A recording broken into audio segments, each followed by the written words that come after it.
So, we're finally giving a rational answer to the question that keeps showing up online: 100 men versus one gorilla. Who would win? You want the truth? Here's how that fight really ends. Statistically, the gorilla wins. Biologically, still the gorilla. Right, people think 100 men equals power, but it's just noise. Everyone thinks he's the leader. No one agrees who goes first. Exactly. One yells, "We need a plan." Another starts to flex, and 4 men are shirtless before the first contact. True. So, no strategy really. No, just testosterone and indecision. They don't form a unit, they form a debate. And what does the gorilla do? The gorilla moves. No questions, no speeches, just force. Yes, and he can lift 10 men with just one arm. Exactly. He has over 30 times the testosterone. And somehow none of it goes to his ego.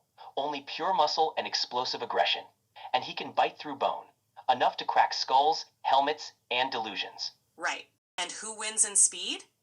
A gorilla runs 40 kilometers per hour. That's faster than an athlete on a racing bike. And the gorilla doesn't even know it's racing. Yes. The men panic, not because the gorilla attacked, but because no one agreed on what to do when he did. So true. 12 men run at him, 18 film, 5 give motivational speeches, none connect. Imagine dying mid-speech.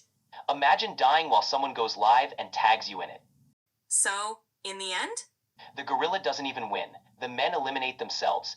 He just finishes what they started. But could the men ever win? Very low probability, maybe 1 in 1,000, but only if they act like something they're not. A single organism, not individuals, one coordinated attack. So, discipline, strategy, unity? Yes, but let's be honest. You can't get 100 men to agree on who benches the most, let alone death. And now, the question we've all been waiting for. What about 100 women against one gorilla? Who would win? Interesting question. Statistically, still the gorilla. But they probably last longer than the men. Why? This is where it gets interesting.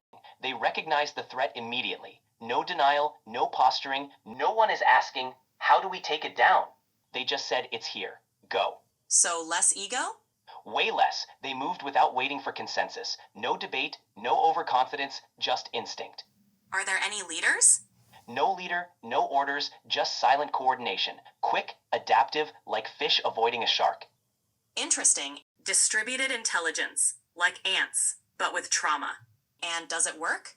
Yes, for a while, because the gorilla slows down. He starts observing and not striking. And for a second, he looks unsure. So, did the 100 women almost win? No, still doomed. But maybe a 1 in 50 chance.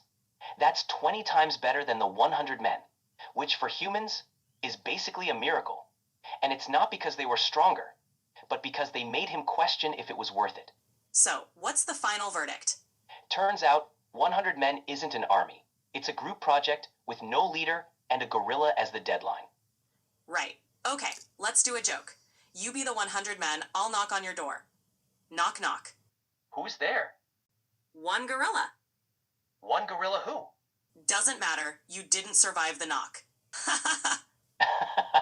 Now it's my turn. I'll knock on the door of the 100 men. Knock, knock. Who's there? One gorilla. One gorilla who? Oh, never mind, he already came through the door.